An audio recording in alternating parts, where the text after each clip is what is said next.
Владимир Федоров, меценат и общественный деятель, взял на себя обязательство в этом году обеспечить устройствами пожарно-охранных сигнализаций аварийный фонд промышленного округа за счет собственных средств. Первым этапом в поставленной цели это встреча с главой промышленного округа для определения количества аварийных домов, которые необходимо оснастить пожарной сигнализацией, и осмотр зданий. Сейчас на территории промышленного округа, как я ранее сказал, 11 домов у нас обеспечены именно противопожарной системой.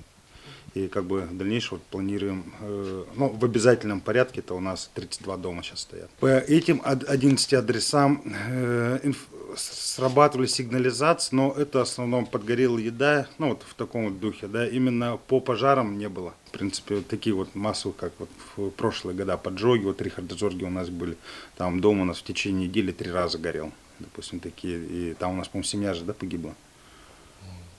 Прям, до таких случаев доходили, поэтому в прошлом году у нас, все обошлось, все хорошо. 500 000 рублей будет выделено для обеспечения 32 аварийных домов пожарно-охранными сигнализациями, в которых проживают более 500 семей. Так, при обнаружении источника задымления или возгорания на пульт дежурного незамедлительно будет выслан сигнал GPS, а также сработает звуковая сигнализация. Данная система позволит в кратчайшие сроки предотвратить пожар, тем самым спасти не только имущество, но и жизни горожан. В прошлом году, если в строительном округе порядка 140 домов были подключены к пожарной сигнализации, то в промышленном всего лишь 10.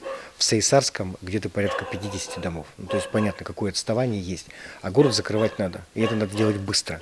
Если это приносит результаты, нужно это делать и закреплять. А это приносит результат. Порядка 40 домов было спасено в прошлом году. Выезжали пожарные по факту возгорания. По логике вещей, если мы спасаем дома, а в ней есть доля муниципального имущества, то, конечно, город должен субсидировать это. Это мое мнение. Потому что обременение на горожан, в которых проживают в таком ветхом аварийном жилье, еще на 1 квадратный метр дополнительное обеспечение, содержания этого, это, может быть, это незначительные цифры, 10 рублей или 5 рублей с квадратного метра, но все равно это дополнительная нагрузка на семейный бюджет. А для города, так как там есть свое имущество города, я думаю, это незначительные бюджетные деньги, которые можно было субсидировать. Но это дело уже главы, дело СГХ, и это вопросы депутатов, которые должны на это посмотреть со своей стороны.